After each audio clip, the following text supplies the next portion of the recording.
Hey everybody, welcome to the Richard Rosinski Racing YouTube channel. I'm Ricky's dad, Rick, and Ricky's sitting there next to me. Say hi, Ricky. Hello, everybody. I'm the driver. From the October club race at Trackhouse Motorplex last fall, it was our first forte in the juniors. He Yeah. just moved up. He got his new MGM chassis. Found out later that we probably should spend a little more time testing with it. It was a new, enjoyable thing. Unfortunately, we didn't get any video from qualifying for some reason. I don't know if I forgot to hit the button or I don't know what happened, but so we have to jump right into the pre-final. Okay, so here we go. This is the start of the pre-final for Junior 206.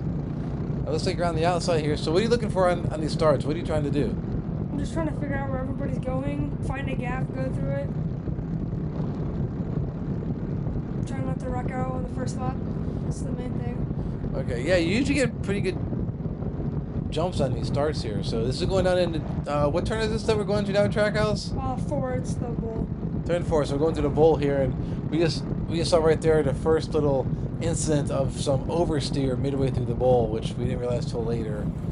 Was plaguing you all day, and you were bleeding up a ton of speed here. So yeah, we kind of got stuck in the back. So here we're gonna just kind of fast forward a little bit later on in the race, so you're not watching us drive into an empty field in front of us. But yeah, there's that oversteer in the 4 there, and you see who is that is past you? Brady Beagle. Brady Beagle, yeah, she's on a regular Trackhouse. We love racing with her and her dad. But yeah, she just drove past you like you're standing still because of all that speed that the go-kart bled off here.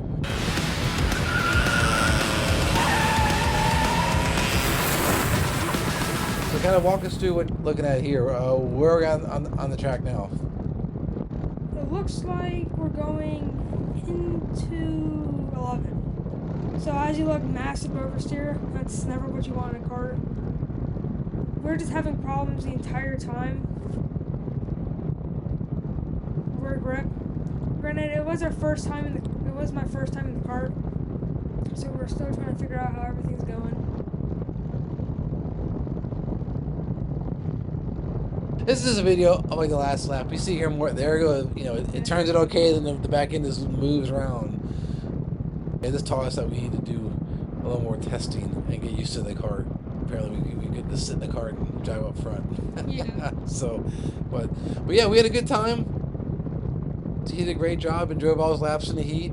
We learned probably not as much as we should have here, Yeah. but not a problem.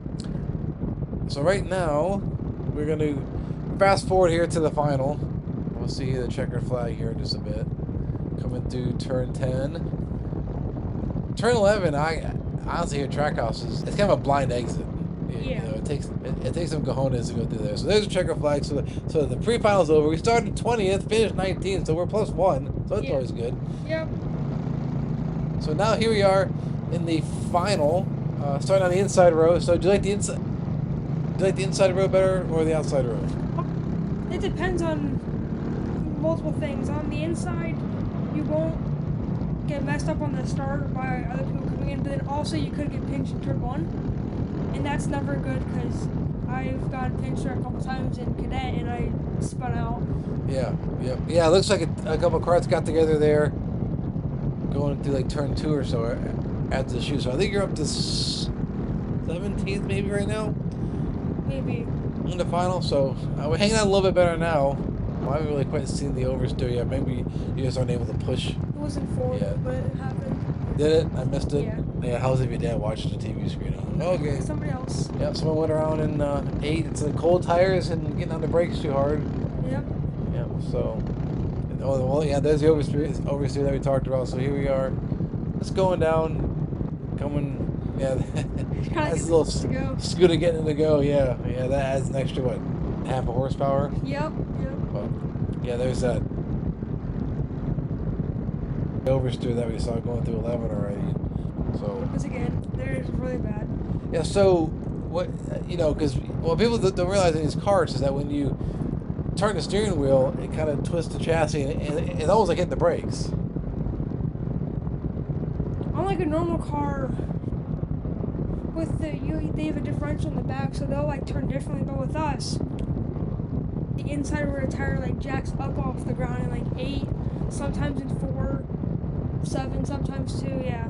And that's what really gets you to have rear grip. And here, I can't remember what we had, but the side was way off. Whatever it was wasn't working, right? Yeah, it Yeah. was pretty good. Yeah, because we see a couple guys behind you, caught up to you pretty quick here. Yeah. We'll see as we go here pretty soon. I'm feeling they're on you. Like you get to eight pretty well. They're up on the inside, but that's surprisingly not as good as a place you want to be going through 6 here. Because if you're comfortable, and like you're on the outside of 6, it's tough to make the pass. But you got that oversteer again. Yep. So it looks like the cart will kind of turn it for you. Wait for it. There it is. Just snap. The back end just moves around. So we learned a lot. Pain was ended. We threw a chain. So maybe that should be your new nickname, Ricky Chain Thrower. Yeah, the great marshals here at Trackhouse got him out of the car and helped him get his car out of the way. Good for them. They actually helped the juniors. Us seniors, they just look at us and they say, "Get your car out." Yep. Yeah. All of you, thanks a lot for joining us. This wasn't the most successful race finish-wise, but I think we learned a lot. Moving forward well, in the next couple of videos, you'll see that the pace is definitely much better. Yeah. And like you're more comfortable. Thanks a lot for joining us. Like and subscribe so you can keep track of Ricky and all his goings on. We have a bunch of videos here in the pipe. We'll see you next time. Thanks for keeping track with us. It probably seemed a little bit of a drag, but thank you though. Is there anyone you would like to thank? I like to thank my dad, Paul and Abel from MGM Chassis, Trackhouse Motorplex for allowing us to run at their complex, all the marshals there, and also all the other drivers for not just booting me off the track. You can't get booted when you're back in the back. You never know. All right. Talk to you guys soon. Thanks. See ya. Bye.